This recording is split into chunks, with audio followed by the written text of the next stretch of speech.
Hey, what's up, everybody? It's Mike Brancatelli here, host of the Micadelic podcast, and you're watching The System is Down Anti-News Live, the best anti-news news show in the history of anti-news news shows. Because honestly, what else are you going to do these days? You're going to turn on cable news, listen to a bunch of old gray-haired dinosaurs that talk like robots to try and make you brain dead and fall asleep? Hi, welcome to the news. Today, we're going to lie to you 24/7. Exactly. So, cut your cable, cut your cord, take your television, throw it out the window, go streaking down your neighborhood block and say, Anti-News Live is on. Stay tuned.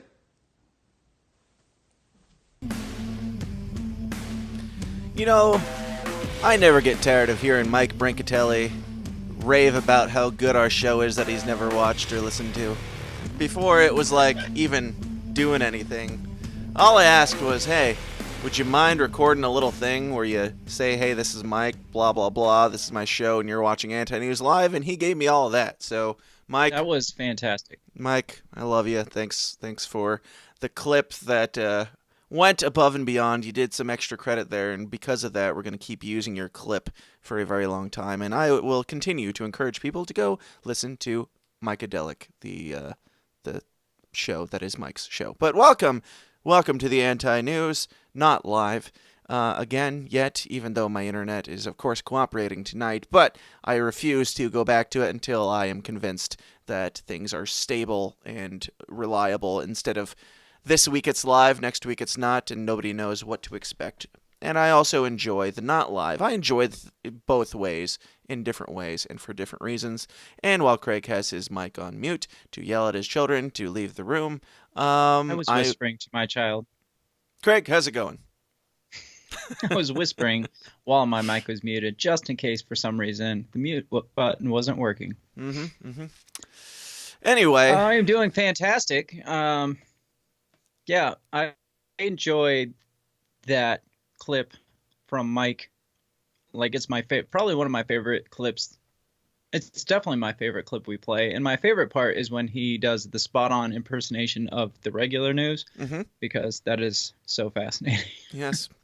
I enjoy the description of the show that he's never seen. The best anti-news news show in the history of anti-news news shows. That's pretty well spot on to what we are. And as I said, my internet is showing me good signs of life tonight, but you are slowing down a little bit. How's yours looking over there? You good? Because you're glitching a little bit. It seems to be good. I haven't got the little pop-up, that little bar that says it's slow. Well, it's slow. Usually Well, I don't know. Let me know if we need to change something. But yeah, well, we'll see. If you feel like recording your audio, that might be safe, but if it's too difficult, then don't worry about it. Welcome to the Anti-News, where we talk about the news and such in our own dark comedic fashion, and we lay it all out there for you so that you don't have to go and watch the news anchors that speak in the same voice as Mike Brancatelli on that clip there. So, let's see. What do we got here? What do we got on the stack today? Oh, I should also mention, this is the place where we drink the drinks, smoke the smokes, and chillax, and break down the previous week as we move into another. So, Craig, what are you drinking? What are you smoking? How's it going? I am working on, in this massive mug here that says, "Be a nice human." It kind of reminds me of, what's that? I can't think of his name now. He's a member that has the good people doing good thing. Oh, Adam Thoreau. Adam Thoreau, yes. Adam Thoreau. He hasn't chimed in quite a while. He used to be all about it. Adam, come back to us. He's doing good things. Anyway, I am drinking some festive coffee mixed with holiday nog and bourbon. Very nice. As usual. Very nice. Yes. I'm drinking my latest usual, which is a very classy, very adult, sun-kissed diet with vodka. Here. So terrible. That's horrible. Hey, it works. And it's technically on my diet, so it's fine. What are you smoking this evening? Anything special? I'm working on very special person recommended this Snow My Gush Blues. That very person is you, of course. Mm-hmm. It is, would you say blue raspberry It's or like blueberry? It's like mint combined with like a couple blueberries, Yeah. so it's kind of like a blue slushy. So it's a blue slushy mixed with mint, which has just the right amount of coolness, because I don't usually do fruity because they're too fruity, but something about the mint mixed with it. It's a great just gives palate it cleanser, that perfect smooth. Exactly. especially if you're drinking, coffee or IPAs or something bitter. It's a great palate cleanser for that. So, Which I found out today that IPAs are for pussies, apparently, according They're for to what? the pussies and pansies and not real boys. Yeah. According to the Facebook thread we got into today. Yeah, over on the Lions of Liberty forum, shout out Lions of Liberty. I commented in there something about IPAs, and then we got reamed that IPAs are, well, half the people that disagreed that half the people that said IPAs aren't good, half of them said that they're for pussies and they're not for men. Men drink stouts. The other half said like it's just too bitter and blah blah blah, like it tastes bad. So it seems like they're contradicting each other. In their, you can just say it if you don't like the taste. That's fine. Right. That was my comment. Was like, well, I apologize that your taste buds can't handle the hoppiness of an IPA, and you got to drink a chocolate cake in liquid form. Yeah. But I'm gonna stick with the IPA because I've graduated past super sweet beer. Right. Yeah, and one of the guys said something like, "Well, don't drink liquor like a man." It's like, okay, I'll drink my manly. Well, I do that too. I'll drink my manly liquor, vodka with Diet Sunkist. How's that for manly? Go fuck yourself. I'm gonna drink my pineapple and Malibu slushy form, right? Like a man. So I have a friend. Oh, I have go a ahead. friend we hang out. I have a friend I hang out with. He's a great big guy. He's probably like 6'6" and weighs like probably 240 pounds. He's just a big, burly guy, and he drinks the girliest drinks you could possibly imagine. He usually drinks like either Malibu and pineapple, like kinky and orange juice, or really, really the most girly liquor drinks you could possibly think of. And sometimes, every once in a while, he'll venture out to tequila, and he'll have like 3 or 4 tequila, like margaritas or something like that. And die? And yeah, he usually, because he drinks the speedy drinks his little food drinks, and he gets really, when he does that, he'll have like 4. Just like, dude, you gotta stop. I know you're a big man, but that's tequila. Yeah. But, so, are you seeing me okay? Because you're glitching out. I can see you fine. We can pause and I can I'm only getting like 8. I'm getting like 7 up, which is probably about as much as we'll get. But I'm only getting 8 down, which is really low because I'm supposed to be getting like 32 or 64 or something like that down. Sure. So, I mean, we why can don't restart if it's really being a problem. Let's say this. We're going to jump into the show right now, play the intro, stick around, and we'll be right back after that with all the very beautiful and lovely, outrageous things that are going on in the world. So, here goes nothing. Bye-bye. All I ask is, if we have to give these bastards our lives, we give them hell before we do!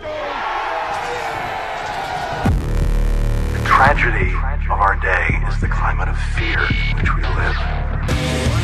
Talking about the Salomon Brothers building collapsing. I would ask the congressman to withdraw that comment and tell us that he really means that.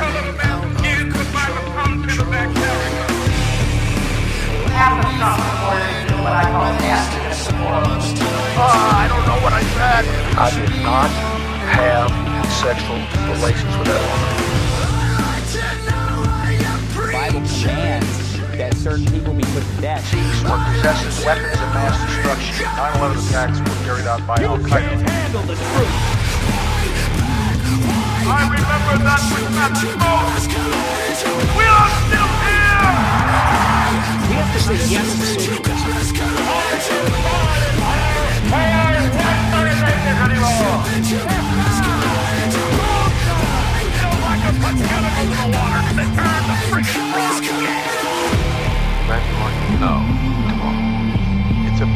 club, and you ain't in it. Yep. And the reason why we no longer do live is because it doesn't work. Because even if it worked on my end, even if it worked smoothly as it is working for me, I've got amazing speeds right now. Of course, you would still be glitching out and we'd have to be like, pause. 10 minutes later, we get back on. So It's true. It's true. I'm sorry. I'm just gonna avoid it at least for a little while. We're just gonna not even. Well, let's not speak of this again until the time comes where we're like, yep, we've got this going live.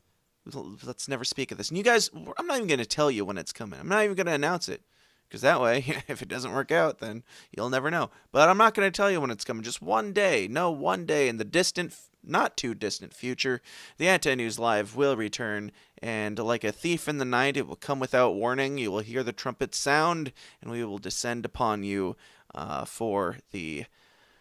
Maybe I'm talking this up a little bit more than it deserves, but... You just compared us to the second coming of Christ. Oh, right. Many will be left behind, but we will press on. Anyway, let's just jump straight into some news stories and see what's going on in the world today. Do you want to kick it off, or do you want me to? I know we've got a lot of the same stories. Well, I think we got to start out with our sad story of our dearly departed founding father. Neil deGrasse Tyson? He died? Oh, not yet. Oh. No. Never mind. Different story. Our dearly departed founding father, the father of modern day democracy. Modern day presidency? Yeah. After he may or may not have murdered former presidency? Exactly. So I got a text from you, like 2 days ago, that just said, Poppy died. And I instantly, obviously, knew exactly what you're referring to, and my heart just went through the roof, and I was like, are you freaking kidding me? Your heart went through the roof? That sounds like you were overjoyed. Just did your heart sink or fly? It flew. I mean, I was distraught with sadness. Feelings. Those are called feelings. I don't know where you got your info from, because I went to the headlines. Like, I can swipe left on my phone, as we mentioned before we started recording, and I can get to the headlines. And that was not one of the headlines yet, that George Bush had died. I don't remember where I first heard. I think it was one of those news apps or something that I just pulled up, and it said, rest in peace, whatever. George H.W. Bush dies in 94. Well, I Googled it, and it popped up right away. But... like I said, it wasn't in the headlines on my phone yet, and I didn't get a pop-up or anything. So I got the scoop on that for you. I think so. So nice. I knew before anybody else did. Do we have? Yeah. Don't ask how. Do we have any stories about, or are we just gonna give our sentiments to the family? And I think that we should have a brief prayers. Moment of silence for the passing of 41st President George H.W. Bush. And that's good enough. All right, moving on. What else do we got in the news? Long enough to take a breath. As always, I feel sad for the family and all that stuff. It sucks whenever... But do you, though? I mean, we're talking George W. and even Jeff. if he was involved in something nefarious, I gotta assume that... I mean, I could be wrong, but I'm going to assume that his grandchildren, the people that loved him, aren't aware or not involved. I don't think it's like passed down from generation to generation. I also am pretty confident in saying that Jeb is not, he's not in the know, because Jeb helped us swing Florida's elections in the George Bush Al Gore thing, because it came down to Florida and Jeb was the governor. So you're not telling me Jeb didn't have something to do with that debacle. Sure, so I know sure. I can't. There's not a single like Bush that I know the name of, right, that I can't say is probably some way crooked in some fashion. What about Bobby or maybe, Billy? Is it Billy Bush? Bobby? What's his name? Billy Bush. Yeah, I can't remember. I'd read something about him too. He was involved in something, because I was like, do you know who the reporter was on that? It was Billy Bush. And you're like, yeah, I know. I can't remember what the story was. He was. That was the. I know what the story was. I was wondering if he was involved in anything nefarious. He was just the guy who talked to Trump when Trump was doing the grab her by the pussy thing. Oh, right. So crooked. I mean, he obviously he just laughed at a dirty joke.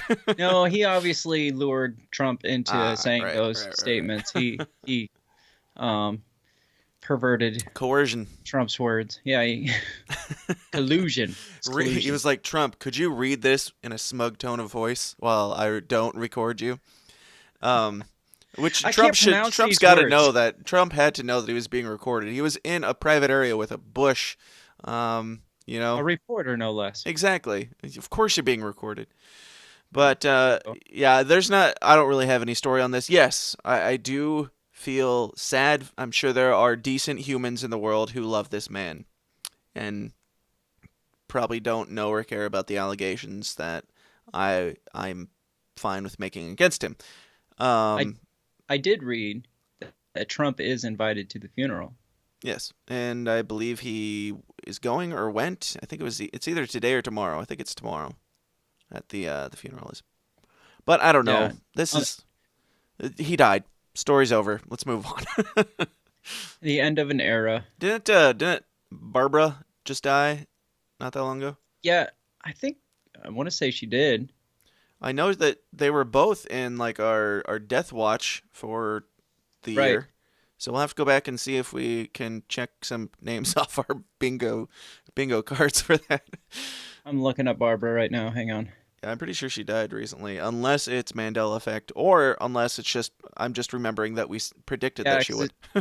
It says here, 16 hours ago, ABC News reported that George H.W. Bush was still heartbroken over her wife Barbara's death. Because I was pretty sure I remembered when she died, I was like, well, he's probably not too far behind because usually when you're that old and you spent that much time with a person, you really don't have that much left to live for. As horrible as that sounds, when you're in the condition they were in, it's just like once that one person, that one key part of your life is no longer there, it's just like, well, now I got nothing left now. So I'm checking out too, guys. See ya. Yep. Yeah, when I looked up the story to see if there's anything worth reporting on aside from the headline today, one of the first articles that came up was from Snopes. Former President George H.W. Bush has died, confirmed true. And I've said that I don't believe anything that Snopes says, so he's still alive. Thank you, Snopes, for confirming that. Thanks. Yep. It makes you wonder if there a conspiracy behind it because Snopes had to weigh in on that. Is there something more to this? I'm sure. Or otherwise, why did they even weigh in on it? Just sure. To get us talking. It's like we don't need every single fact in the world covered by Snopes. Snopes is a website confirmed by Snopes on their website. Snopes tells the truth. In other news, 8 women say George H.W. Bush groped them. Their claims deserve to be remembered as we assess his legacy. Old news. Yeah, I know, but of course Vox is going to. I mean, not that I'm much better because I'll say he probably had something to do with the JFK assassination. In as we assess his legacy, but I find it a little stupid to bring this up now. We've been over this, yes, and yeah, sure, we should not leave that out. I hate when people are like, well, they're dead, so they were obviously great people. No, just because they're dead doesn't take away the terrible things that they did, including groping women. Hitler's dead. What? Hitler's dead. Right.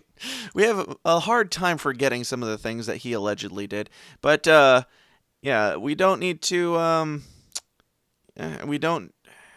I don't know. I've got nothing. I don't really care what Vox has to say on this topic anyway, so I'm not going to read it.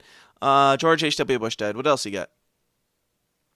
Well, let's see. Where do we want to go with this? I've got a lot. Speaking of sexual allegations, I've got some of those.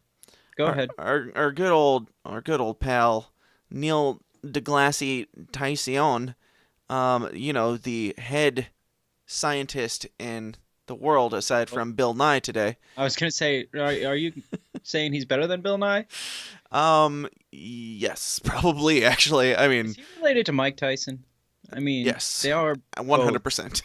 They are both. Confirmed. They're both. Men. Yes. Okay. Men. This comes from USA Today, so you know it's legit. Neil deGrasse Tyson denies misconduct allegations, welcomes Fox/Nat Geo investigation. So, yeah. Before we get into this, I gotta say, I don't like the guy. I don't like the things that he stands for. I don't like the things he talks about. I don't like his smug, arrogant attitude. I don't like the way he pretends to be the giver and keeper of all knowledge when he's 99% an actor and he's in a bunch of children's movies as a voice in like the new Ice Age movie and stuff like that. Like I don't really care about this guy's opinion all that much. Yeah, is he smarter than me? Yep. Do I trust him? Not really, for many reasons that I've stated on the show. But I give everybody a fair shake when it comes to this type of thing, because this type of thing is getting freaking retarded. But that said, let me jump into this. The new Showtime miniseries Escape at Dannemora. Let me enlarge this so I can read it. Directed by. I was just gonna before you get to. I was just gonna make the comment. You know, we're getting old when I literally just sat back in my chair and zoomed in on my freaking screen just so I could read it. Yeah. It's old people vision. Okay, so this is actually, I think it's not part of the story. I think this is from, like, there's a video at the top and then another video came up after it, and this is the clip for that. But jumping down a bit, Cosmos host and famed astrophysicist Neil deGrasse Tyson denied sexual misconduct allegations Saturday in a long Facebook post in which he welcomed an investigation announced by Fox and National Geographic, which present the science and space-oriented series. Fox... okay, this is more about the now. He was accused by... I think I have another thing here of the actual original story. Yes, here on Pathos.com, which is, so you know it's legit, which is where this is the initial story. 2 more women accused Neil deGrasse Tyson of sexual misconduct. 2 more women, including a fellow astronomer, say Neil deGrasse Tyson is guilty of inappropriate sexual conduct. Dr. Caitlin Allers, associate professor of physics and astronomy at Bucknell University, told me that she was, quote, felt up by Tyson at an after-party following a meeting of the American Astronomical Society, AAS, not ASS, didn't have a mechanism for reporting sexual harassment at the time, but Dr. Allers says she probably would report the incident if it happened today. There was no way to report sexual misconduct. How about the cops? Isn't that a good place to start?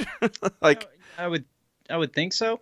I guess that's not good enough. If there's not a company policy on sexual assault, you're not allowed to go to the cops.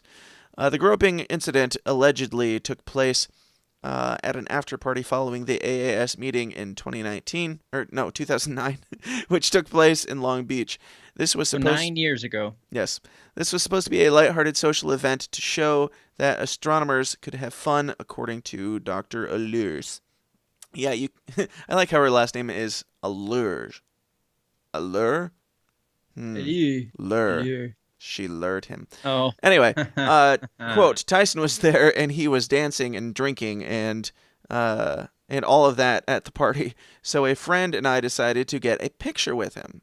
But that's the end of that quote. But after the first picture was taken, above left, which just shows her taking a normal picture side by side, Tyson decided to explore Dr. Allers' tattoo. It features a realistic solar system. You're using the word realistic pretty lax for an astrophysicist or whatever. It's a tattoo, buddy. It was extremely realistic tattoo, though. Yes. It features a solar system that stretches from her arm to her back and collarbone area. Did you hear exactly the details of this? I'm Did you see kind the of headline? breezing over them now that he followed Pluto into her dress, is Yes. what it says. He followed the tattoo into my dress. Basically, he went, oh, what's that? And this is on her back, and she's got like basically a sleeveless dress. You can see in the picture, so you can see her shoulder, and he just like peeked behind to like look at the rest of the solar system, and he said he wanted to see if Pluto was like if she included Pluto. which to me, that seems like very much nothing. It depends on the context, really. Was it like, did he like grab is her Pluto and whip her back around? there? They say that he groped her, but if he's like, I mean, if he's looking at it and she's like turning around showing him and he just like peeks in, I mean, that would like be I the said, normal behavior, but You'd I don't have know. to really get context out of it, because if he's just like, oh, you included Pluto. That's funny because Pluto's not a planet, like Neil deGrasse Tyson would do. Right. Or was he like, I wonder if Pluto's in there, Right. and like slides his hand back to Doesn't see. say anything about that. It says he groped her, but it never says anything other than he grabbed her arm and looked. I don't know. There are 2 other people that are alleging things against him. One of them is like straight up rape, and I just saw drugged him or drugged yeah, her. it says he apologized for that incident, but denied allegations that where was it at? That it says he denied lingering allegation that he drugged and raped a woman while they were in grad school together.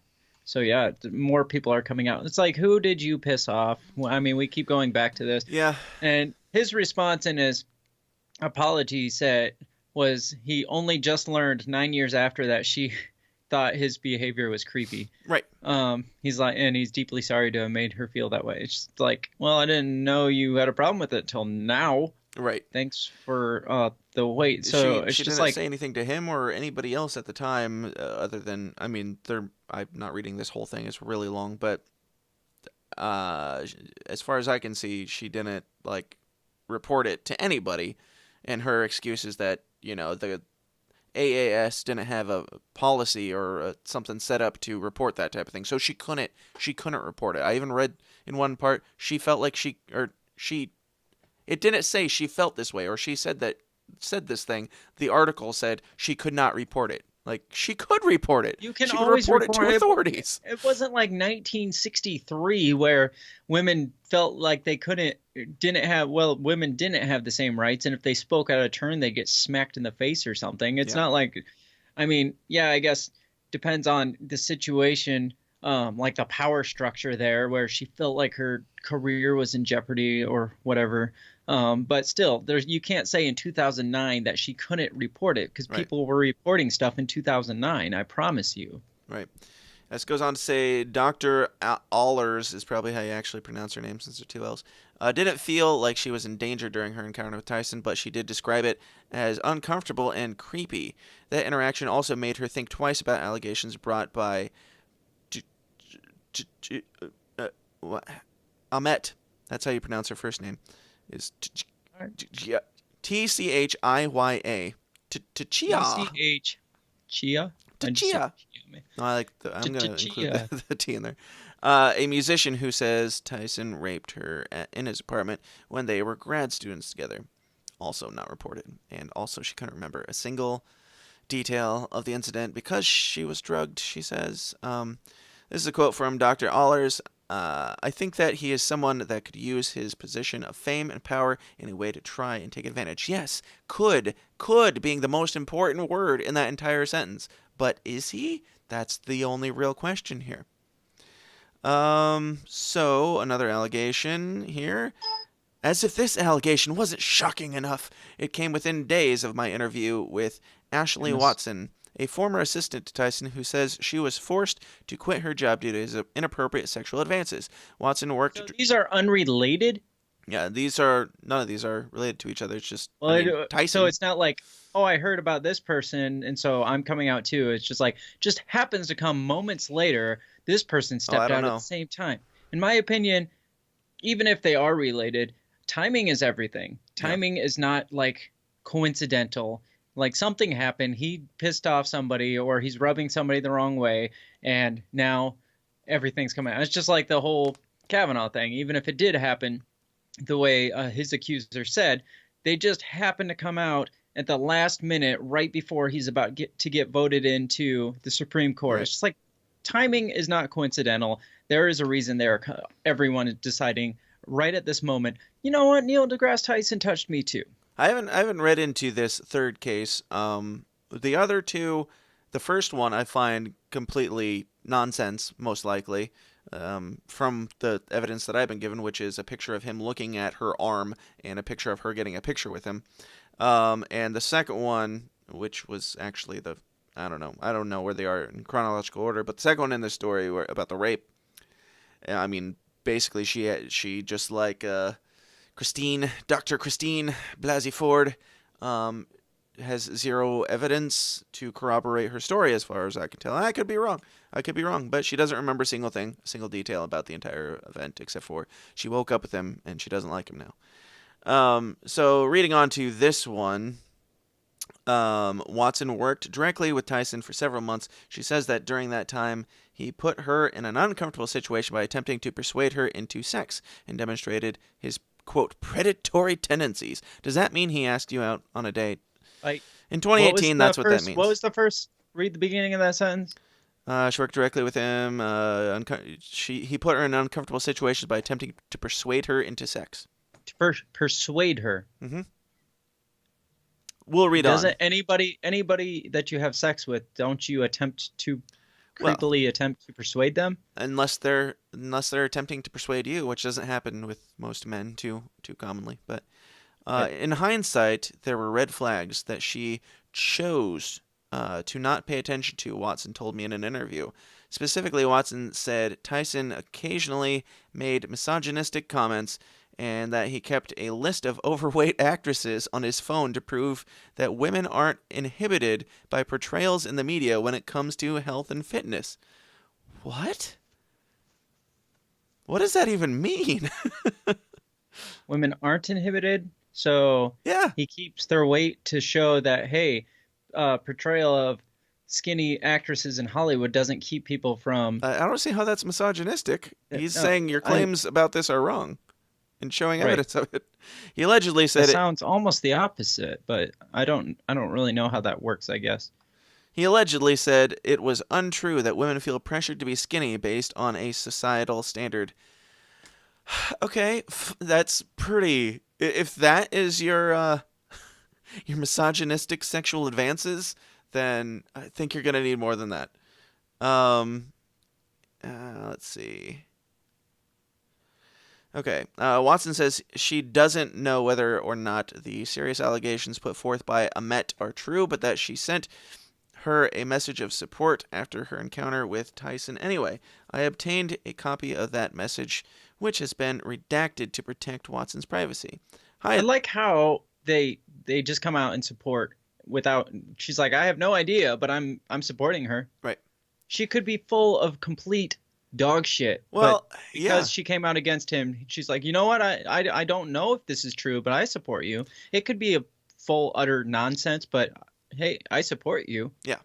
And that's the thing. I support all victims. I support all people who have gone through crap like this, of course.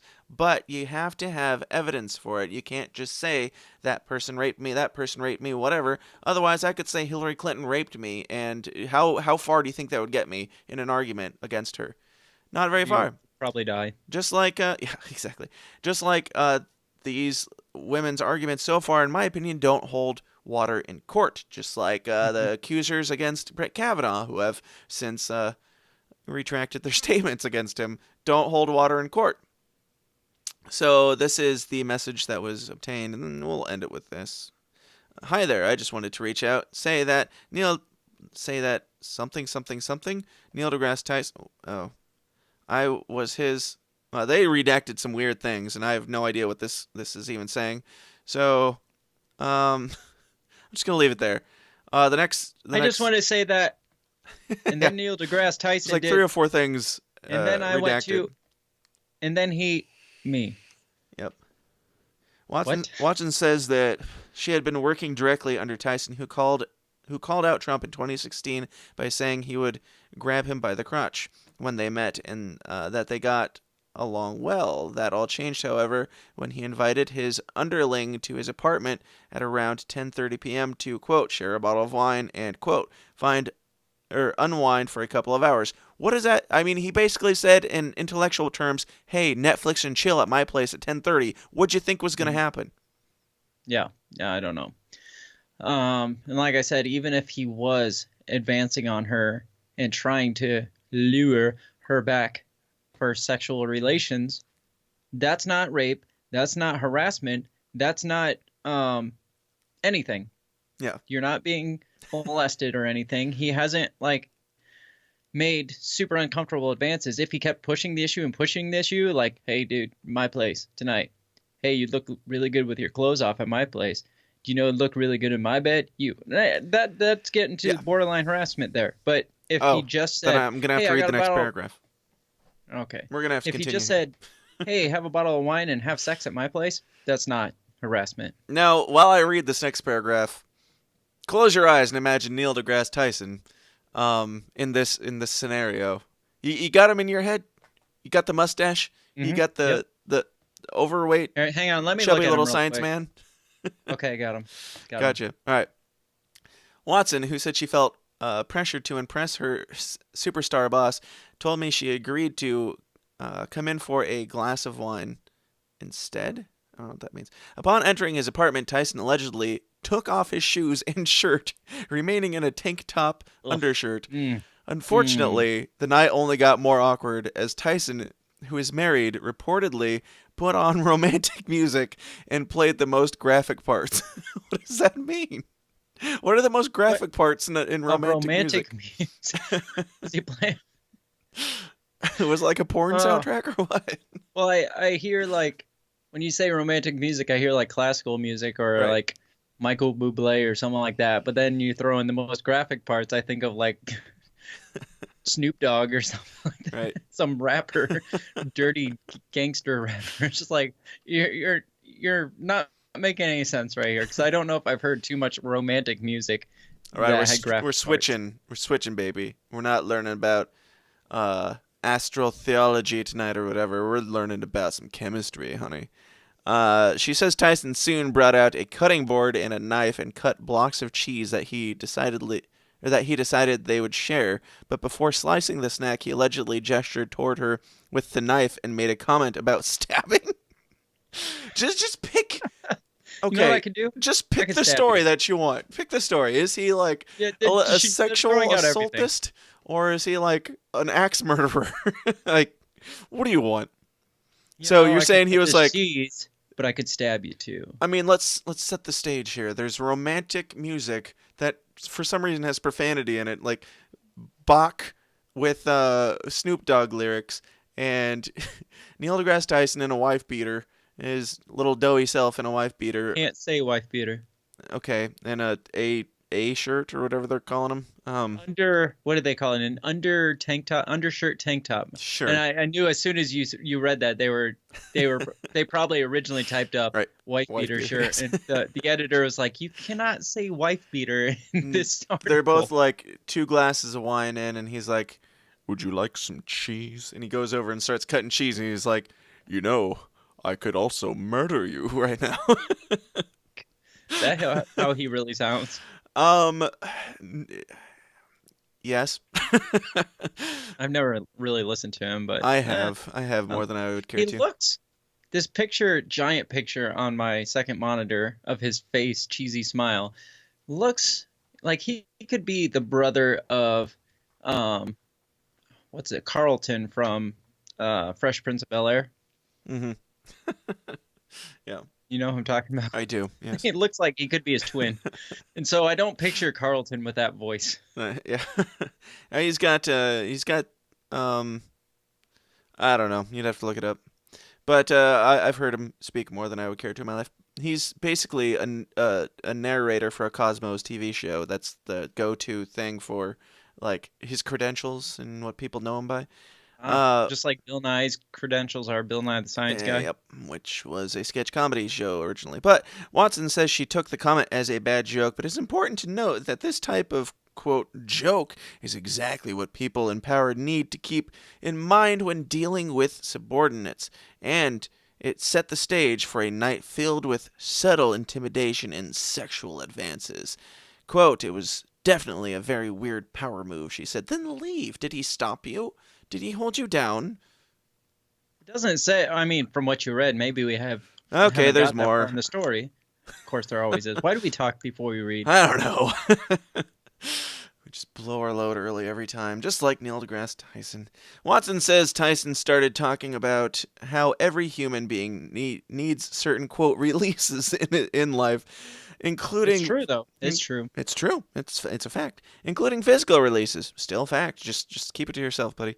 He reportedly mentioned how difficult it had been for him to be away from home for several months. Watson says Tyson asked her if she needed any releases, and she responded with a story about sexual harassment she endured in the past. It was a smart way to diffuse the tension, but she says he wasn't fazed. How is that a smart way to diffuse the tension?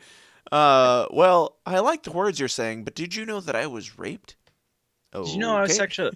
Or it's just an analogy. There was once this person once upon a time who was invited by their superior to a home and offered wine and romantic music, and then was propositioned for sex, and that was sexual harassment. And they all lived uncomfortably after. And Neil deGrasse Tyson's like, and? Yeah, she says it was like talking to a wall. Let me skip ahead and see if he actually did something. Oh, he said he wanted to show her a Native American handshake that he knew involved holding hands tightly, making eye contact, and feeling for each other's pulse, Watson told me.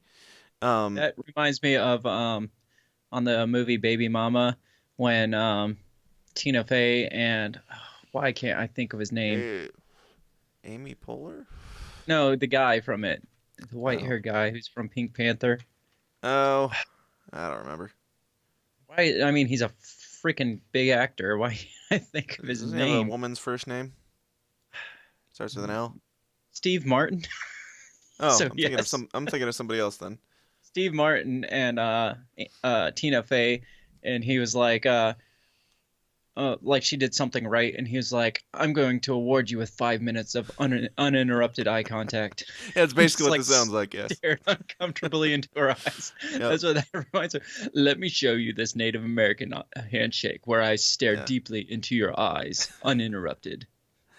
Yeah. And feel for your pulse.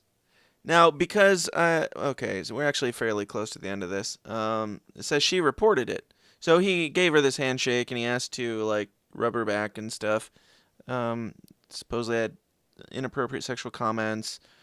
And the next day, she confronted him because she felt he had betrayed her as a mentor. He reportedly told her in that meeting that she'd never rise through the ranks in her career because she was too, quote, distracting.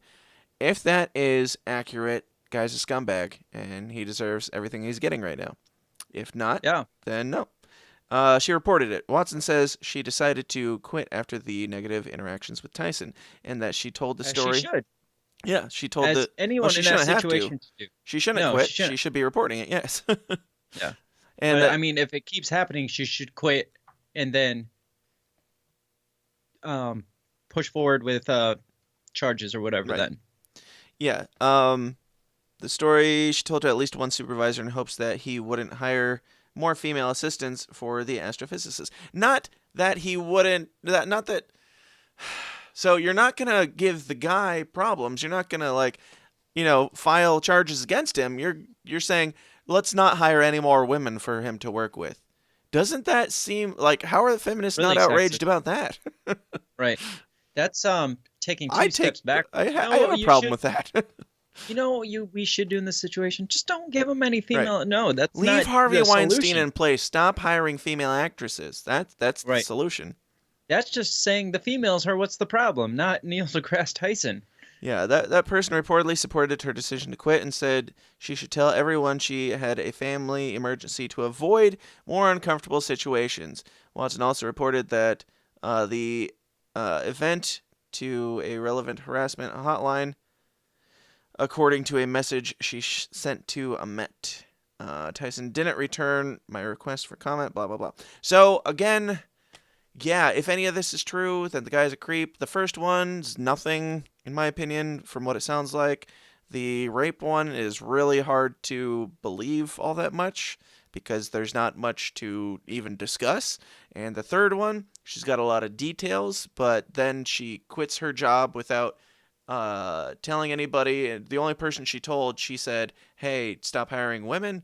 Like, it all seems fishy, and as much as I would be fine with seeing Neil deGrasse Tyson go down because I don't like the guy very much, I give him the benefit of the doubt that he should get, just that I gave to Brett Kavanaugh and Louis C.K. and, you know, all the people that are going through this. It's like, we have to, like, actually be talking about facts here.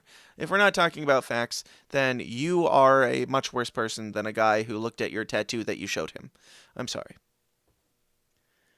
Yeah, I don't know where to go with this because, like we said before, from what I've heard about the guy, like, obviously I haven't heard him speak because I don't know what he sounds like, but I have read some of his smug comments and stuff like that on certain situations. Even, like, the flat earth stuff, I don't have any subscription to, but his smug comments towards it just make me want to subscribe more. I like how you're the one who brought it up. I was not going to bring it up. You're the one who brought it up. I know what you're thinking. Everybody knows what you're thinking.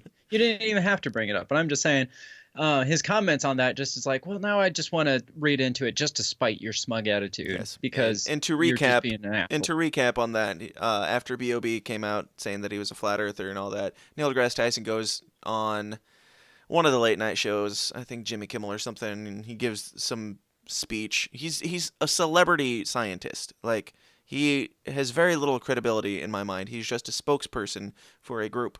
But he goes on and he gives this, like, super smug spiel that's just 100% entertainment. And then he, like, does a mic drop at the end, and he's like, if you want to believe in the earth is flat, that's fine. You are allowed to believe whatever you want. But if you are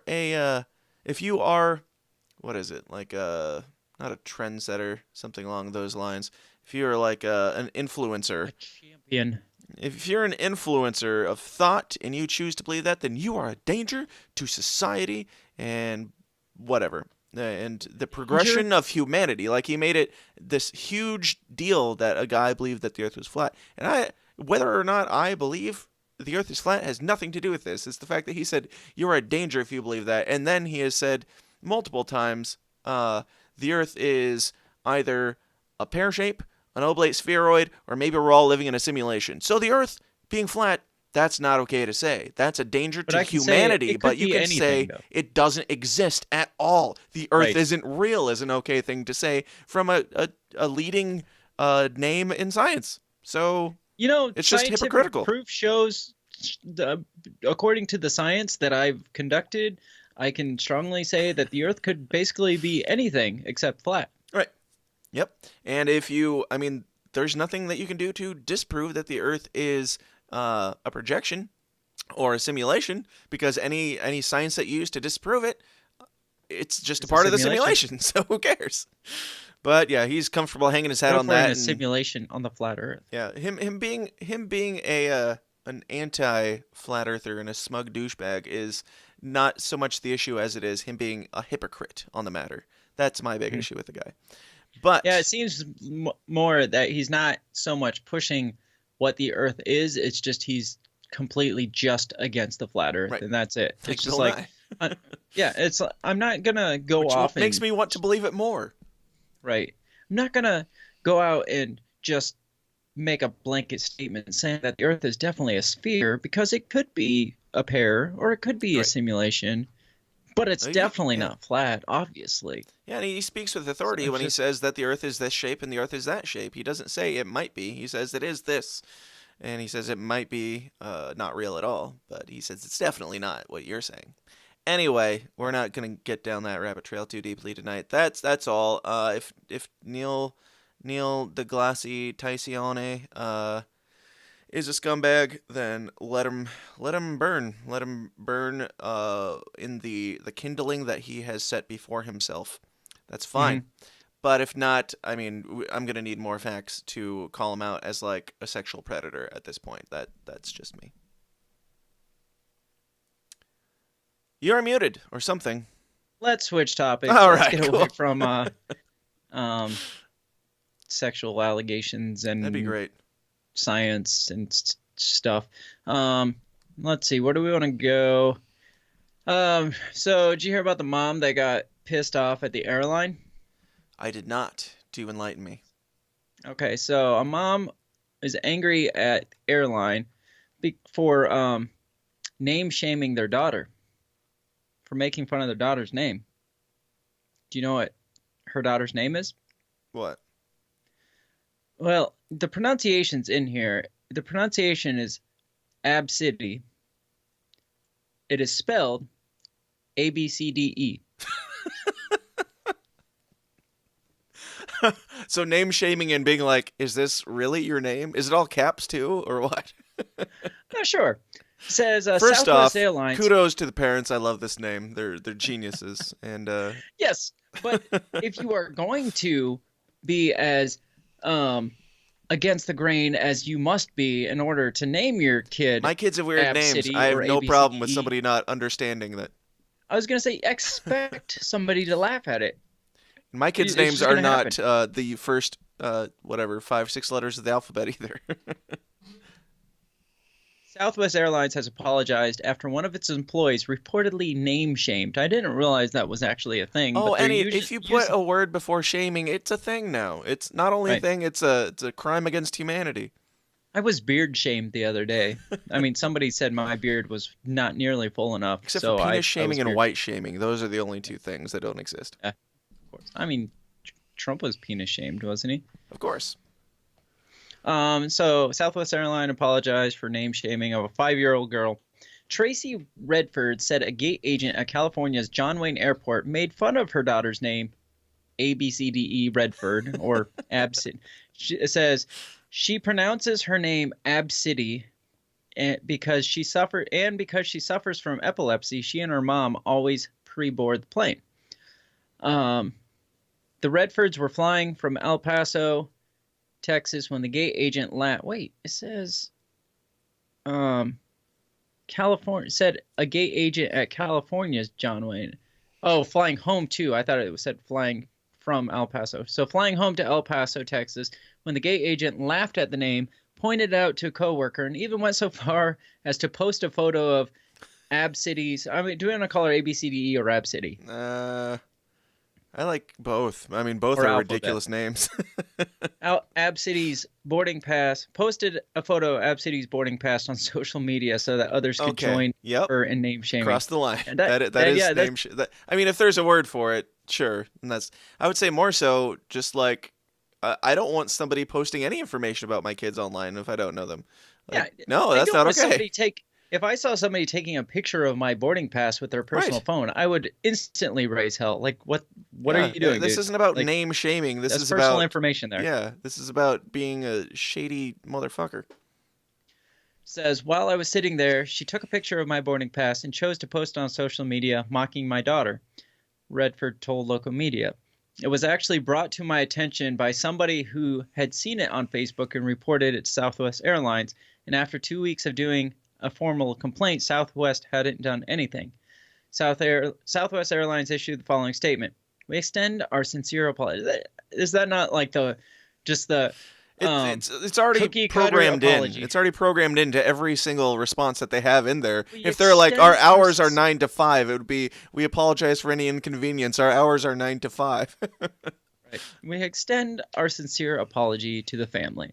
We take great pride in extending our Southwest hospitality to all customers, which include living by the golden rule and what does that even mean? And treating everybody I think it's with respect in person or online. The post is not indicative of the care, respect, and civility we expect from all of our employees. We have followed up with the employee involved and we do not disclose personal actions publicly. Tongue lashing. And while we do not disclose personnel actions publicly, we are using this as an opportunity to reinforce our policies and emphasis our expectations for all employees. So they're saying they might have fired him. They're just saying we don't tell people that. Yeah, but this is definitely sounds like if there's any social media problem in their airport or in their company, this is the statement because there's nothing here that is like directed content towards. Yeah, nothing's directed towards this specific incident. It just says the post is not indicative of the care, respect, and civility. It doesn't say what post or what happened or anything. So it could be anything. It's just like this is the one they throw. Oh, social media. Here, give this apology. Yeah. It's probably there's probably a blank there, a blank space where they insert post or letter or word used or whatever. Like the rest of the rest of the entire email could be used for pretty much any inconvenience that was experienced in any flight or facet. They just were like, post. That's the only. It's like a one-word ad lib.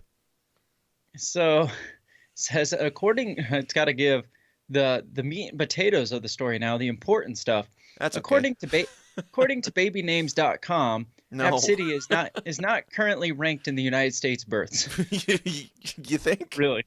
Even so, can I just point out that App City should be like some sort of gym or personal trainer or something. It should be like a gym called App City, spelled ABCDE. And people are like, what is ABCDE? And it's like, dude, you ever been to App City, bro?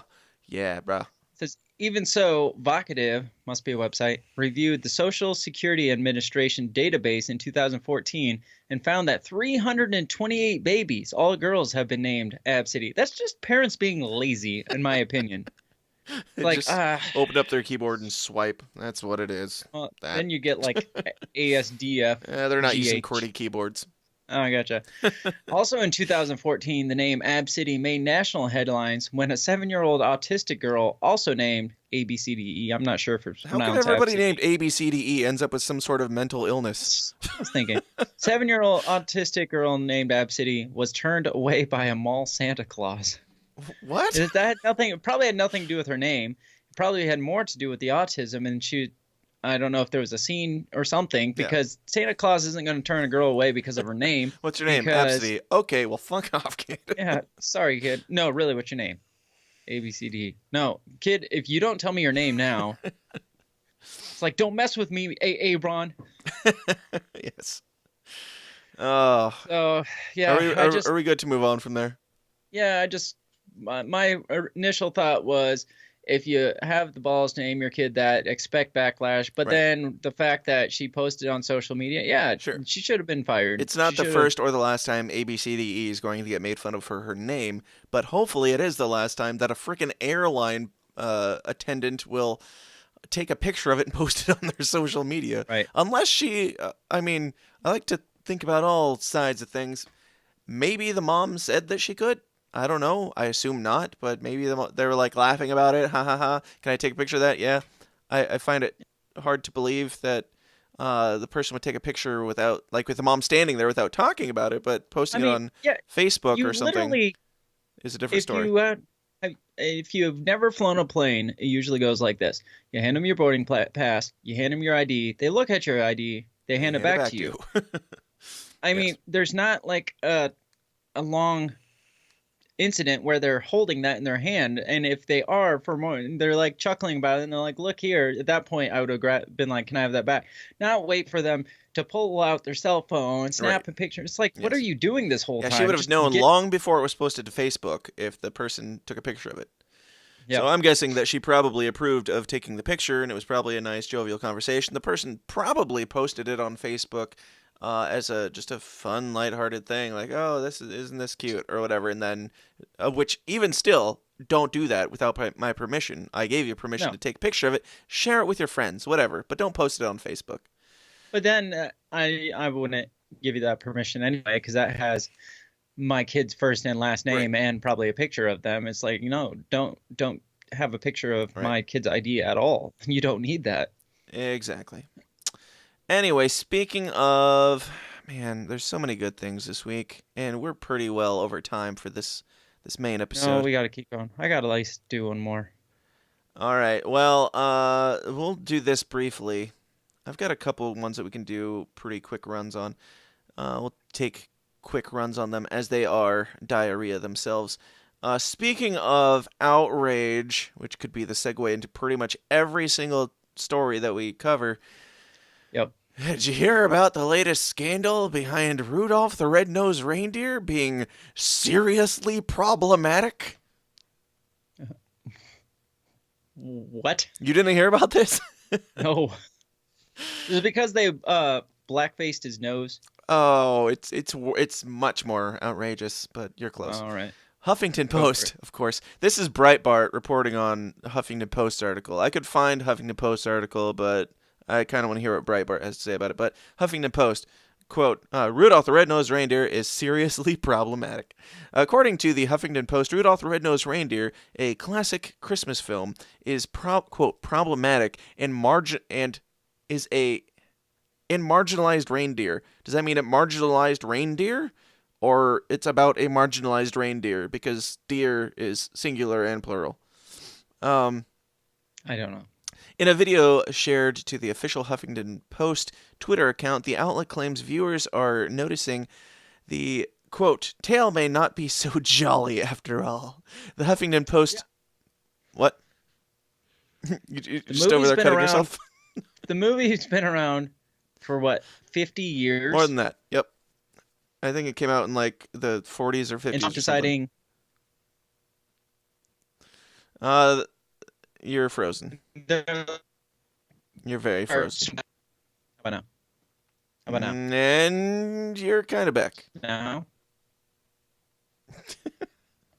Go ahead. I do my Stevie Wonder to make sure I'm not frozen anymore. Terrible person. Now type on your keyboard while you do it.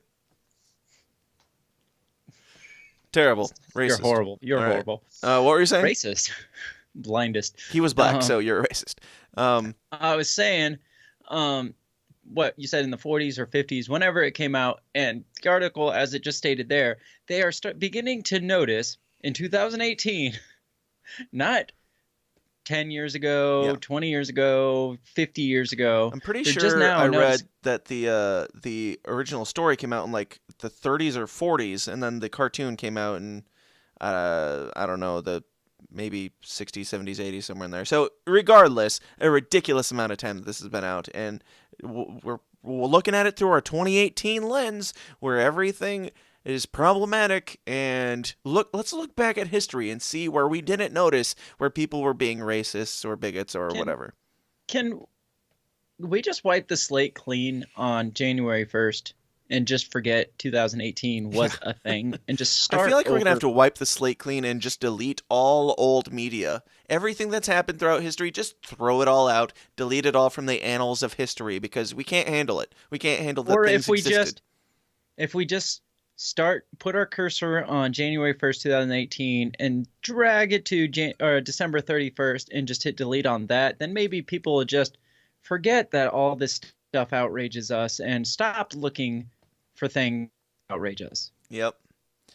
All right, let me skip down here. The clip goes on to say Rudolph's father verbally abuses him in the film, and Santa berates Donner for his son's nose. Yes, and nobody was cheering for skinny piece of crap Santa being a dick to Rudolph or Donner or anybody else. Right. We were all like, "What are you doing, Santa? The point of the movie, we don't like this." But the point of the movie was like, all these people are so mean to him, but we should embrace his differences. That's the point of the movie. Yep. Yeah, yes, but now in 2018, we look at things as somebody who was treated wrongly in a movie. That movie is not okay, because that movie was applauding the wrongdoing. It's like, you can't have a story arc. You can't have somebody go through turmoil and consequences and rise from that like he did and became the coolest person in the whole freaking story. All right, I got to get through this. We're taking too long. Santa had to pretty much freaking shove his own head up his ass and exactly apologize, or pull his head out of his ass and apologize. I mean, can you imagine Santa apologizing to one of his freaking reindeer? Right. I mean, you are my property.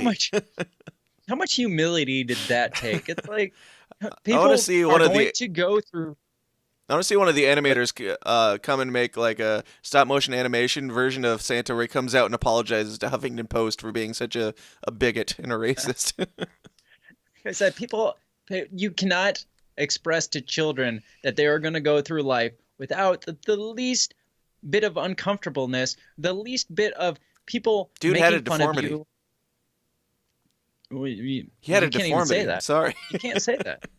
But you can't portray that people have differences now, and that people, like certain people, won't accept that. But you rise above that. And that's the whole point of the movie. You can't even portray that anymore. You got to blanket everything and make everybody cozy and everybody's the same. And don't worry, nobody will ever make fun of you. Well, then the kid's going to go to school and guess what? Some little shithead's going to make fun of you. And then the kid's going to come home and be like, I didn't know people could make fun of me because I didn't know that was a thing. Yeah, 2024 Schindler's List version had Hitler being a really okay guy because you can't show him committing atrocities, supposedly. But several tweets were shown in the clip that revealed how people felt about the classic holiday film in today's time. A now-deleted tweet shown from the clip said, quote, yearly reminder that Rudolph the Red-Nosed Reindeer is a parable on racism and homophobia, with Santa as a bigoted, exploitative prick. What? The user who deleted one of the tweets used in the Huffington Post video said he received trolls in his mentions. Yeah. Understandably. Yep. That merits trolls. Bring on the trolls, baby. Another Twitter user whose tweet was used in the clip claimed the film lacked diversity by tweeting, quote, Santa's operation is an HR nightmare and in serious need of diversity and inclusion training. Okay, first, hang on. Let me look up the movie Rudolph the Red-Nosed. So we stopped guessing of when it came out, and we can just end this debate once and for all. What? The first appearance of Rudolph was 1939, the first publication of him. Right. The theatrical cartoon short, a short was produced in 1948. Children's book was 1958. The stop motion animation television special, which is the one we all know and love, was in 1964. Okay. Long before any of these little shits were born. How much diversity was going on in 1964? Right. I mean, I'm sorry. If anything, he's a champion of diversity because he overcame oppression. What do you want? Well, they're talking about Santa's workshop, but I know what they're getting at is that all the elves are white. That's exactly what they're getting at. I don't know about that. In 1964, I guarantee you if they're linking it to this, I mean, this is all about Rudolph, and it seems like they're trying to say that Rudolph is he's like a parable for being gay, and he goes into the closet when he puts on the black nose and all that. I imagine, here's how I picture that. I'm sure it's going to get into more detail when you read on, because that's all it's there. That's it. Because they said his workshop is a PR nightmare that lacks diversity. His workshop, speaking of the elves, I imagine, all the elves are white. Yes, that's where the diversity lacks. Oh, the homophobic, I'm guessing, probably leans more to the little elf that's different from all of them. Harvey that they all the dentist? Yeah, the one that doesn't I'm want going to be a dentist. I'm guessing that's where the homophobia comes in, even though it doesn't mention one time. Are we just assuming that he's gay because he's different? Yeah, or because of his high-pitched, not masculine voice, or what? Assuming that that's the case and that Harvey's gay, which has no bearing on the story in any way whatsoever, and that he was ridiculed for being gay. No, he was ridiculed because he wanted to do a different job. He wanted a different occupation while he was employed by Santa. If that, or enslaved. Sure, probably enslaved, but let's not talk about that. Let's talk about whether or not he was gay. He was enslaved by Santa, and he wanted to do something else. And yeah, like if you're working at a job and you're like, my real job is going to be this, everybody's gonna be like, dude, you're gonna work here for the rest of your life. I've had that conversation with people before. I've had that conversation with people. I had a guy who thought he was so much better than us because he has an associate's degree. I mean, how much weight does that hold in this day and age? And I was like, guess what, buddy? I'm probably getting paid more than you, considering you just started this job. And he was asking me all these questions. And he was like, well, do you know such and such theory? And I was like, yeah, I learned that in the military, but I haven't used it in this job at all. He's like, I'm starting to wonder why I even went to school. I'm like, I'm starting to wonder why you even got this job. And within You're not qualified to day- work here, let alone somewhere bigger and better. within 1 day, the kid put in his 2-week notice. Very next day. I was like, I feel like I contributed to that. So yes, I've had that conversation where the guy thinks he's above everybody else working there. He's like, I'm not going to do this the rest of my life. It's like, well, good, go do something else. We don't want that's you fine. here. That's totally fine. Do it. Whatever. But it's not because he might have been gay, but that had nothing to do with it. Yeah, if they're trying to make out Rudolph to be an allegory for homosexuality, how about the fact that he was head over heels madly in love with the little vixen, whatever her name was. Like, that was the whole B plot to the story is that he was in love with a girl, but whatever. Or maybe the abominable snowman was gay. Did we ever stop and think about that? And how possible. white Yukon was that Cornelius snow was monster? definitely gay. How white was that snow He's a monster? big though? gay ginger bear right there. I mean, what other man writes songs to sing to himself about silver and gold? Come on, he was gay. He was gay as have you seen the the way? day is long. Have you seen the way he licks his pickaxe? Moving on. Actually, before we move on, we'll do like one, maybe two more stories in this main. But we gotta do. I keep forgetting. Even though we don't have an intermission, we gotta do the shout out to the listeners whose names will be in this credit reel if you're watching this on the video version. And if you would like to have your name in here, just go join the Downers Club at patreon.com/thesystemsdown. That will also give you access to all the bonus audio and video content that we put out every single week, and the after party that we will be recording immediately after this, because we've got a lot of stories to cover tonight. And we are very grateful for the people who contribute financially. So with that said, here is our intermission while I sprint to get another drink, and we'll be back in 2 seconds. Thank you all for your generous contributions. Here goes nothing. All right. Hey, this is Brett Glyer from Donor-C, and you are watching AntiNews Live. Hi, this is Ole Dammerwood from Light on Conspiracies, and you are watching AntiNews Live. Hey, this is Brian McWilliams from Electric Liberty Land on the Lines of Liberty. You're watching Anti-News Live along with my lazy dog Hank here, who diarrheaed all over that couch. That's why that blanket's there. Enjoy!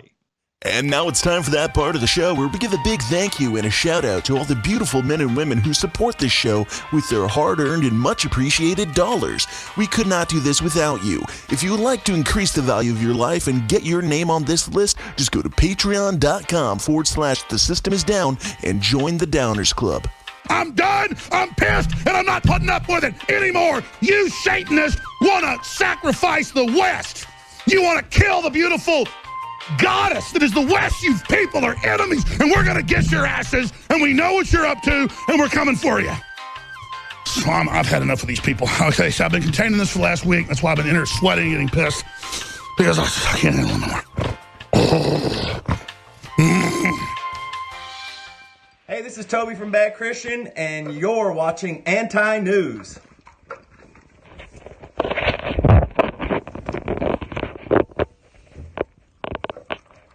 Hey, this is Toby from Bad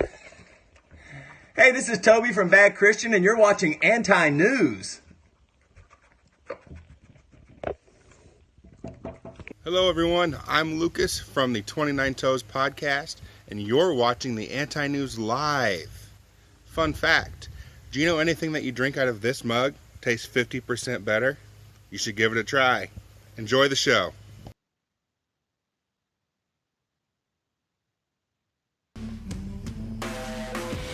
Never get those transitions right. Yeah. I'm out of shape, man. Can't run that fast to get a drink. I'm sorry. But it worked. It worked That's all why right. you need a freaking mini fridge in your office. I actually have one. I have one right here. But so I need to wire it up a little bit differently. I need to run it across the room to a different outlet, because it being plugged in here, anytime the fridge kicks on and off, it like glitches my electronics and makes my recording stop. So I just almost never have it plugged in. Very nice. Your electricity sucks. Which I imagine that all those outlets in that room are on the same breaker, so it probably wouldn't change anything if you moved it to another. Well, I've had it on other ones when I had a different arrangement, and it was fine. I don't really know. Doesn't matter. I'm not an electrician, so I don't know either. I'm just making stuff up. That's fine. That's what we do So, here. My story here, I want to continue in the world of outrage, because I know we talked last week about how 2018's outrage is starting to cannibalize itself. This one's not as good as last week's, where feminists were mad at transgenders and telling them they're not women and stuff like that. But you mean every week? But this story is about the college, the small little dinky college that you probably haven't heard of, known as Harvard University. Have you heard of that school at all? Is that the one with the smart people? Some of them, yeah, I think are smart. So Harvard has this rule now, I don't know, from 2016, I guess, that discourages, it doesn't say it prevents them, but it says it discourages, discourages students from joining single gender social clubs, such as the traditional fraternities and sororities that are well known amongst these Ivy League schools. The Boy Scouts for adults. Yes. Like you get the well-known ones like the Skull and Bones and stuff like that. So they have this new rule now that says if you are a member of one of these, not new, I guess 2016, so a couple of years old, if you're a member of one of these single-sex groups or social clubs, as they call them, you're not allowed to participate as a captain of a sports team or leading campus groups or anything like that. So the school is forbidding you from doing these leadership things if you are a member of these single-sex things that have been tradition for so they're since basically the schools trying have been around. to get rid of fraternities. If you're doing this, if you're being discriminatory, then you can't. I've been waiting for this. I've been expecting this. I think I've almost brought it up on the show before, but I don't think I actually have. Like, how long before fraternities aren't allowed to be a thing unless you get to include women or men with vaginas and women with penises or whatever's going on in the world? Well, and it's not, because the headline says that Harvard is sued by fraternities and sororities over a single-sex rule. I thought it was saying that students were suing that the school for allowing these single-sex, like not allowing like women into fraternities, and that's where I thought it was men going. into sororities. I thought, well, based on the headline, I thought so, but no, it's the school made this rule, this super ultra progressive. Is that rule in rule, response to people complaining about fraternities? And they're like, we'll give you this. They're just not allowed to be in other things, which it gets into it, but it's the students are suing because they're not allowed to be in these leadership roles as if they're a member of these actually private groups. Because according to the article, Harvard doesn't endorse any fraternities or sororities, so they're not a part of the school. It's a private organization. So if they're a member of this private organization, the fraternity is a private organization that just happens to be involved with people who go to the school, but they're going to say if you go to this other private organization, then you're not allowed to do extracurricular activities at our private organization. Yes, and if you are part of one of these Ivy League schools, being in a leadership role is what gets you in the door other places. Oh yeah. Like if you are a student body leader, that's like money, a ticket to like high ranking jobs and stuff like that, because I was the head of such and such, or I was the class president, or even if you're the freaking captain of the football team, I'm sure that has some weight. But if you're a member of these, is it same sex all around? Can you have a feminist organization that doesn't allow men in? Do they discriminate against those people? Let me read. Maybe we'll get some answers to all these questions that we're just Let's just keep up. hypothetically commenting on it and making allegations with no information. Exactly. Like Christine Blasey Ford. Go ahead. Too soon. Several national fraternities and sororities sued Harvard University on Monday over a 2016 rule that discourages students from joining single-gender social clubs, marking the first legal challenge to the school's policy. 2 fraternities and 2 sororities filed a lawsuit in Boston's federal court, while another sorority separately sued the school. Massachusetts State Court. Both cases argue that the school's policy discriminated against students based on their sex and spreads. It doesn't discriminate based on their sex. It discriminates based on their participation. Yes, it discriminates against their discrimination against sex, I suppose. I guess. And it spreads negative stereotypes about students who join all-male or all-female organizations. Harvard officials did not immediately provide comment, obviously. Starting with, why do they always have to put that in there? It's just extra time that I have to read that. Starting with last year's freshman If we class. asked them and they didn't say anything, then that's not a story. There's nothing. There's no reason to say. Don't include that. Of course, it's with mostly just so that they can say, "Hey, we did our due diligence and they didn't respond to us." When you read this article, you're like, I wonder what Harvard had to say about this. Right. Well, now we know. They had Surprise, nothing to surprise! say. They didn't respond. I reached out to Harvard before we started talking about this story. They did not have any response. Please continue. Starting with last year's freshman class, Harvard students who are members of a single-gender club are barred from leading campus groups or becoming captain of sports teams. The school also refuses to endorse the students for prestigious fellowships, including the Rhodes and Marshall scholarships. So now they can't even get scholarships or any of these prestigious stuff roles or stuff like these big titles you get thrown on you if you go to these fancy schools. Allocates, that's the word I was looking for. Sure. Harvard officials crafted the rule to curb secretive all-male groups known as final clubs, like Skull and Bones, who members include some former U.S. presidents but have faced mounting criticism from the university. 2016 report by the school accused the clubs of having deeply misogynistic attitudes. You can't say that about the all-female ones. They don't have deeply misogynistic attitudes. And tied them to What's problems the word for the opposite of misogynistic? I heard it the other day. I think it was on The Office, but it's very similar. I don't remember, but and it also tied them with problems misogyny. with that doesn't exist. Tied them to problems with sexual assaults. But the rule also applied to a variety of other groups, including fraternities, sororities, and even single-gender musical groups. So you can't even have like a barber shop quartet, all-male like a cappella group or anything like that. Yeah.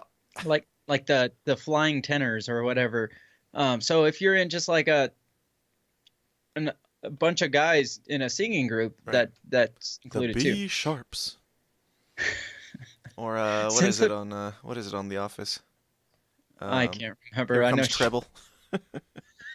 it's on on King of the Hill. They make fun of it. They're like, "Oh, we got to come up with a name. It's got to be a name that's funny for a second, and then gets really, really not funny immediately after." The B Sharps. Since the rule took effect last year, at least 3 sororities have cut ties with their national organization, open as co-ed groups. Okay. Harvard does not officially recognize any fraternities or sororities, but several have been available to Harvard students in the past. Just because they're available doesn't mean it's a Harvard thing. Just because somebody's like, hey, you know what? You could be part of this group. Right. Often with houses located near campus. The sororities suing Harvard in federal court are Kappa Alpha Theta and Kappa Kappa Gamma. Has anybody come up with an original, not Greek name for a sorority in years? They are. Whose local chapters disband? Okay, sororities suing are these two whose local chapters disbanded and said they would become co-ed groups. So It wasn't a big enough deal that you weren't going to stand your ground and keep it an all-female sorority, but it was a big enough deal that you're going to sue the school over it. Yeah, that doesn't make any sense. Why sue? Why disband it before suing? Like before it goes through? I mean, they're like, well, we'll allow the women in, but as soon as this lawsuit works out in our favor, you ladies are out of here. 2 fraternities in federal suit are Sigma Chi or Chi, I don't know, and Sigma. There's also the question of like, what woman wants to be in a male fraternity? Just like the Boy Scouts. Oh, we gotta allow the girls to come in. It's like, what girl wants to join the Boy Scouts? Right. There's Girl Scouts. There's sororities. Go do that. So the 2 fraternities say they have struggled to recruit students and have faced financial difficulty with fewer dues-paying members. The common thread that ties together all of Harvard's ever-shifting justification for sanction policies is sexism, the suit says. Harvard's views that all male organizations cause sexual assault because they are all male, and there is no value to all female or all male organizations, are sexist in the extreme.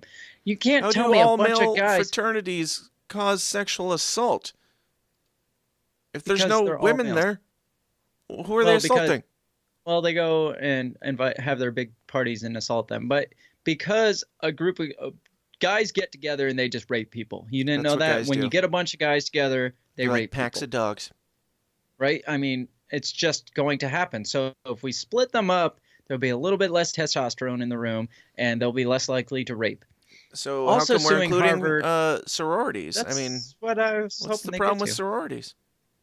Also suing Harvard in the federal case are two anonymous male students who say they have been unfairly denied campus leadership roles. I kind of agree with that because of the rule, and another who is not subject to the policy because he's an upperclassman but says he has faced negative stigma created by the rule. So it started with the freshmen last year. So the people who are seniors this year are grandfathered in so that they can stay in it and still be team captains and leaders and stuff. But this guy feels like people are still giving him shit because the rule's in place, probably from the guys that aren't allowed to do it. It's like, why do you get to, but I don't get to? Well, I mean, the rule in general is making it sound like you're sexist if you're in this fraternity to begin with. So, yeah, I can see why that would be a problem. And, yeah, of course, the undergrads are going to complain that they just got done getting hazed up the butt or whatever, and they're like, well, I did that. Are we going to do that to the women?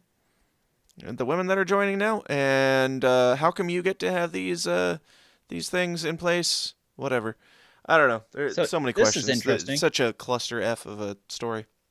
This is interesting. It says, according to the suit, Harvard doesn't place other limits on the types of groups students can join, arguing that students could join the American Nazi Party or could create an off-campus undergrad chapter of the Ku Klux Klan without violating the school's policy.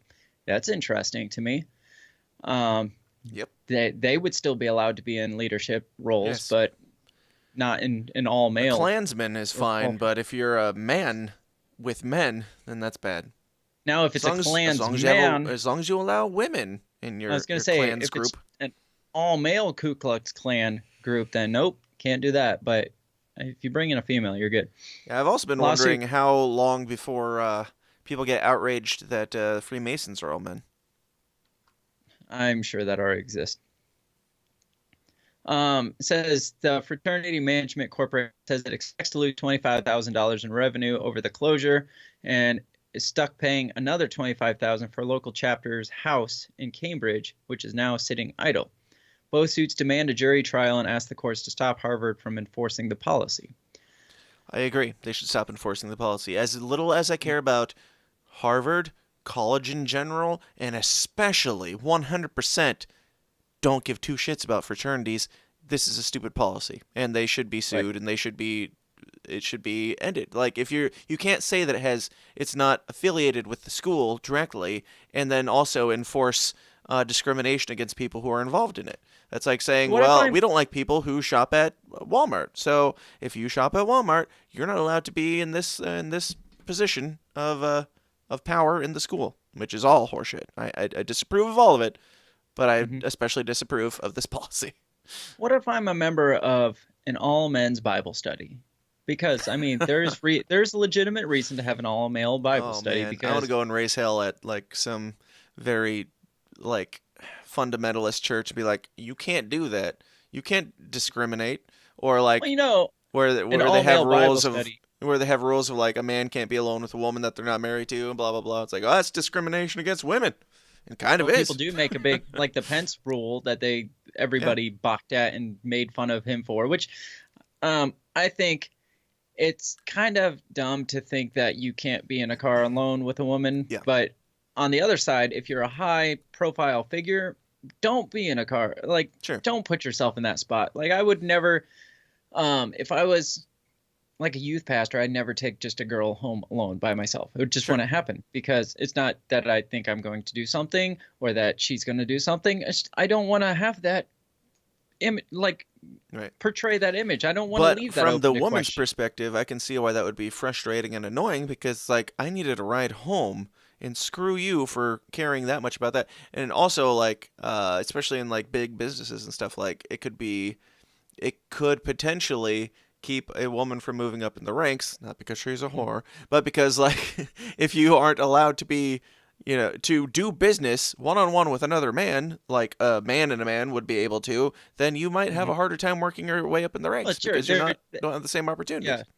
Yeah. I mean, there's areas there where it's just like, yeah, that would be stupid to think that you couldn't go into an office with your subordinate, or even the other way around. If the female was the manager and you had your male counterpart in the office. Exactly. But as far as this is concerned, if they turn on the slow, pretty music where they talk about bumping and grinding or whatever it was, and if they cut the cheese and threaten to stab you with a knife jokingly, that's a different situation. So, this is just ridiculous. A ridiculous rule. If you want to be in an all guys thing or an all girls thing, it's not like there's only all guys fraternities there and the women are completely discriminated against, because there's the opposite. There's the all girls fraternities. There's the exact same thing. Just like Boy Scouts and Girl Scouts, there's opportunity for girls to do the thing and opportunity for boys to do the thing. And there are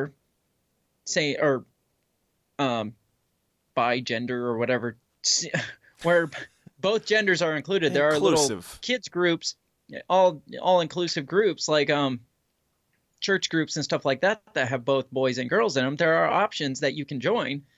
That's where all the rights happen. I guess.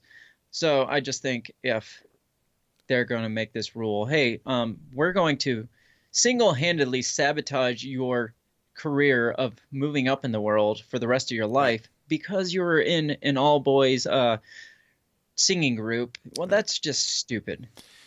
Yep, and this whole story smells fishy, and the main thing that they left out that is the real question is who pushed for this to be passed to begin with. Because my guess is it was some sort of like feminist or something, somebody who was outraged that there were still men cavorting in groups of only men and plotting rapes of women and gangbangs like Brett Kavanaugh, and they probably got the school to be like, okay, fine, we'll pass this thing that says, and this is totally alleged, I have no evidence of this, but seems like the most likely scenario, that it wasn't just the school saying, hey, we're seeing all this discrimination where the men are segregated away from the women, but they both have their own place. My guess is that somebody pushed for this, and they were like, sure, to appease this whiny, we'll assume feminist, we'll pass this thing. And then they passed it, and it's like, well, now they attacked the sororities too, and they're probably now outraged about the fact that they got what they wanted, and it actually applies to both in equality. I think the whole thing is complete and utter horseshit, and I could not care less about it, but I do think it is completely retarded. What would be funny is if it's the same feminist group that made the outrage about the fraternities only allowing males, that's suing that these women in these same-sex groups can no longer be part of these leadership things. If it's the same exact group of people. Yes. Well, that's utter horseshit. It's like, well, that's what you wanted. All right. But I was just going to say, within the last couple of years, there's been an oversaturation, especially 1 or 2 years ago, an oversaturation of sexual assaults on campus in the media and stuff like that. So a lot of it probably sparked out of the outrage from that. They're like, you know how we can stop this? We can just stop fraternities altogether. That doesn't stop. That doesn't stop. Yeah, no, it doesn't. It's stopping something. It doesn't even stop the sororities. The sororities and fraternities are still allowed to be a thing. If you say, hey, imagine the outrage if they said, hey, if you're in a sorority or a fraternity, you're not allowed to come to this college.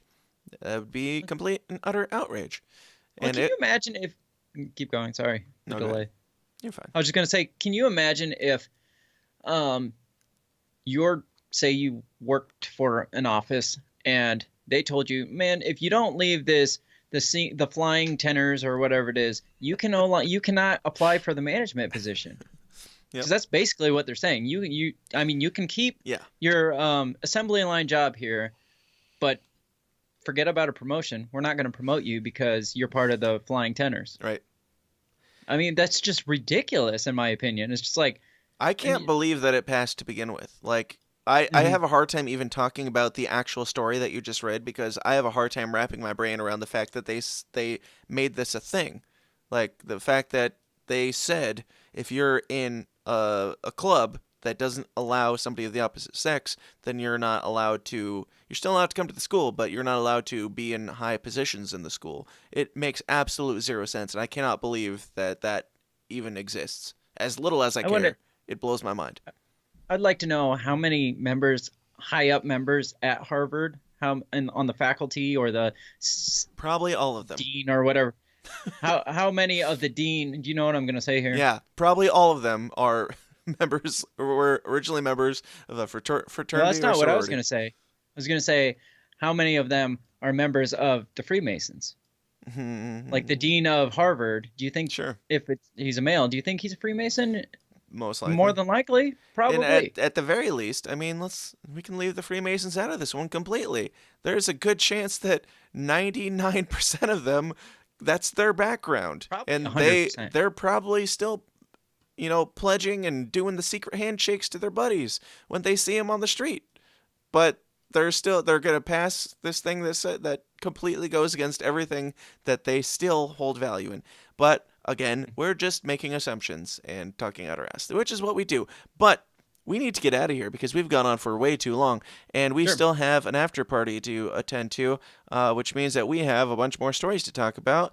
And I will give you a little sneak peek of what I've got pulled up here because they're all great, and I wish that we had time to do it here in the main episode. But if you want access to the after party, if you want access to all the bonus content, just go over to patreon.com/The System Is Down and support my shillery, signing up for as little as $5 a month to support the show. But we're going to do another episode right now, and some of the headlines that I have lined up for the after party are... I'm going to summarize some of these headlines so I don't give away too much, but Brett Favre is now anti-Semitic. I had that one too. I was going to mention that. NASA plans to blow up another space shuttle. Pete Davidson is a bully and a hypocrite. Luke Skywalker arrested. Milo Yiannopoulos is broke, and this is one of my favorites because you'll have to go over there, but he had a great response too. Okay, so there's a story about Milo, and then there's the real story is his response to the allegations. But Craig, do you want to summarize what you've got for the after party? I don't know if we'll get to all of them, but some of my topics of interest include